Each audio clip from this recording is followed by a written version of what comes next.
I'm Jane Mackenzie. I'm going to show you how we can do the Superman but keep the hands and feet so that one hand and foot is always connected to the floor. So if you find that your hips move a lot when you do this, then I'm going to show you a slightly easier version.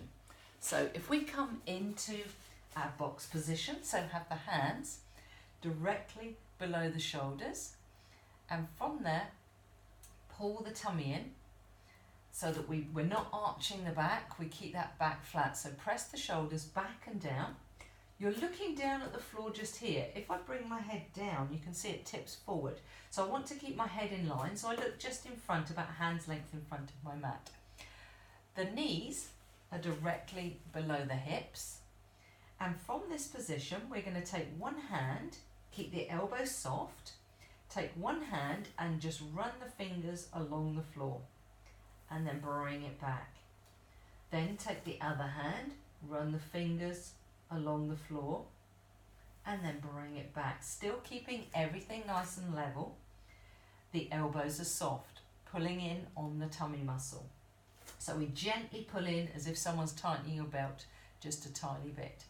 Now with the leg, extend the leg back, slide the toe along the floor. So keep the toe touching the floor. And then bring that knee back to hip width apart.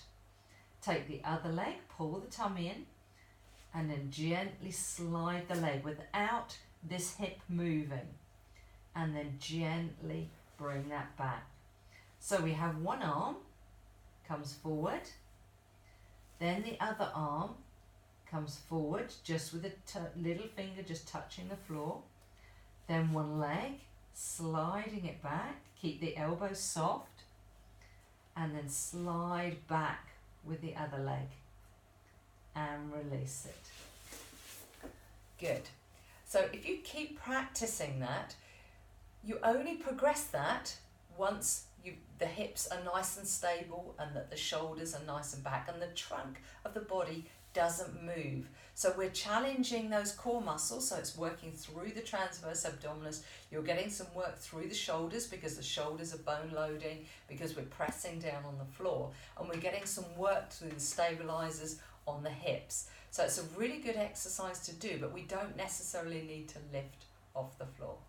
So enjoy that exercise. If you do that between 8 to 10, 12 repetitions. You can do slightly less if you feel that maybe 6 is enough for you initially, then do that.